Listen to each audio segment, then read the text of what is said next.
Hello everyone. It's Wednesday today everyone. Maganda ang araw dito ngayon sa Japan. Mainit. So masarap talaga maglaba. Pero ako everyone, almost every day talaga nakikita ko yung mga pangyayari sa Pilipinas.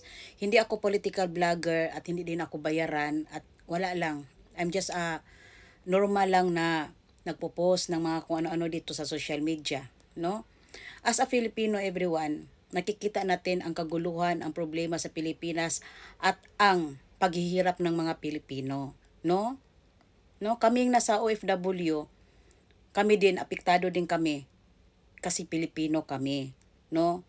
Ako everyone, hindi sa mga BBM, Duterte. Ako kasi pabor talaga ako sa prinsipyo at sa ginawa ni Tatay Digong para sa bayan natin dahil ang bansa natin ay kailangan ng matinding disiplina lalo na sa droga, no?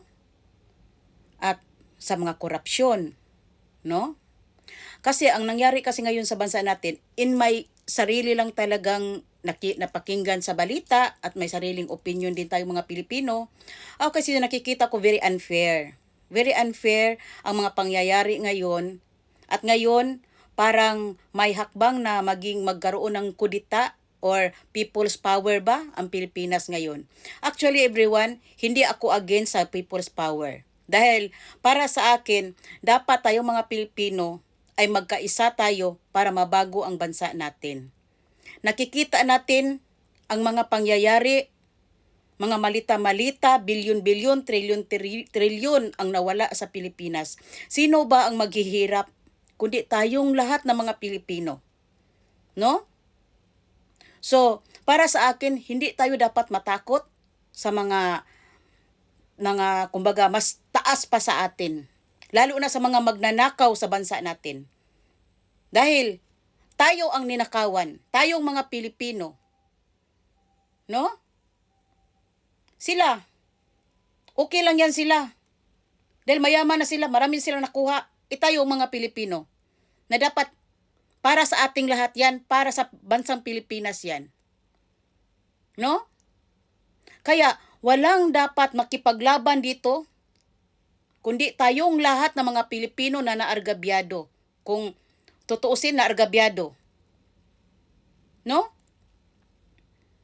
Bakit laging nakafocus dyan kay Inday Sara?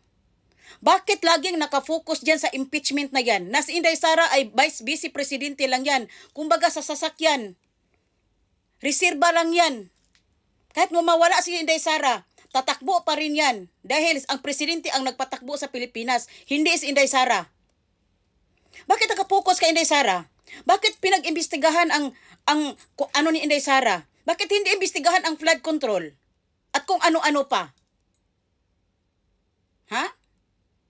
Para sa akin, everyone, nakakasad talaga ang pangyayari sa Pilipinas. Ako din, every time na makikita ko yung mga balita sa YouTube, sa Facebook, kung saan-saan man makikita ko yung mga balita na yan, nasad ako.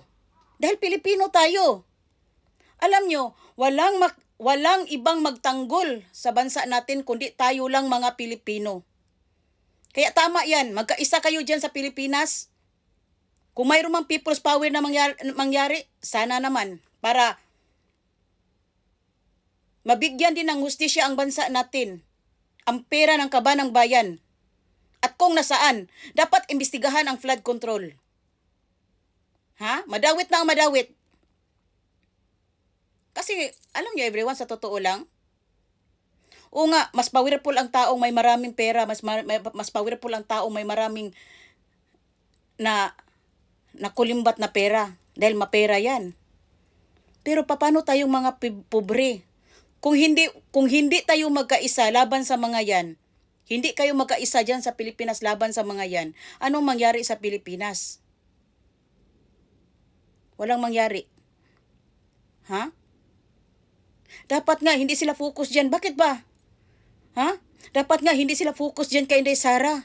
Dahil wala naman yang, hindi naman yan, kung ano man ang pinagbintang nila kay Sara, milyon-milyon lang yan. At nakikita naman yan kung saan napunta ang pera. Bakit hindi pag-imbestigahan yung mga iba dyang mga congressman, senador? Ha? Ha? Bakit hindi imbestigahan yan? Oh. Yung mga ibang mga sangkot sa flood control, lalo na sa mga main character dyan. Bakit hindi yan imbestigahan? Yan lang ang masasabi ko, everyone, dahil alam niyo sa totoo lang ayoko na mag ano dito, everyone, dahil ako din Pilipino lang din tayo eh. Kaya nakikita ako ngayon, para sa akin, tama yan na dapat magkaisa ang mga Pilipino para sa bayan natin. Yan lang ako ha, hindi ako political vlogger at hindi ako ano. Ako lang as a Filipino lang, Filipino tayo dahil mahal natin ang bansa natin. Alam niyo sa totoo lang, kung matino lang yan siguro ang namuno sa Pilipinas natin, Philippines is not a poor country. Ha? Dito ako sa Japan. Walang malaking mga shopping mall dito katulad sa Pilipinas na hindi mo malibot sa isang araw. Kaso lang, alam naman talaga natin lahat na ang Pilipinas ay manage sa mga corrupted na mga leader. Hindi lang ako ang nag-ano nito, everyone. Everyone.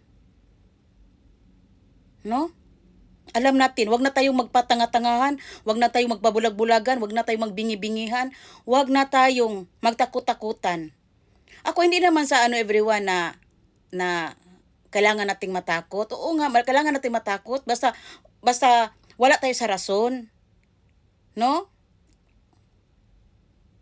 Matakot tayo kung wala tayo sa rason. Pero nakikita ng madlang people, every time nasa balita, every time mapakinggan natin ang mga problema. Bakit ba hindi na lang natin, tayo mga Pilipino ang dapat mag-ayos? Ha? Sila ay binabayaran lang ng mga Pilipino, nating mga lahat ng mga Pilipino para mag-manage sa Pilipinas.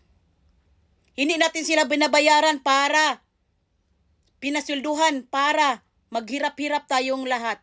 Tingnan nyo nga, PhilHealth, mahirapan mga tao. Ang ospital sa Pilipinas, maraming dapat, lalo na sa mga public hospital, maraming dapat asikasuhin ang bansang Pilipinas. Bakit si Inday Sara? Yun lang talaga. Para sa akin, everyone, ano lang to everyone ha? Si Inday Sara is a vice president. Kumbaga, ang nagpagalaw sa Pilipinas ang presidente, hindi si Inday Sara. Si Inday Sara, reserba lang yan. Kung ano ang mangyari sa presidente, si Inday Sara ang mamuno. Yun. At dapat imbestigahan ang flood control. Yun lang. Kakain na ako ng saging dahil naglaga ako ng saging. Okay, good morning everyone. Katatapos ko lang maligo, mag-makeup, at manahi muna ako. At mamaya magdi-date naman kami ng kaibigan ko dahil mag-walking kami, exercise ba. No? So, this is life. Kain na lang ko ng saging.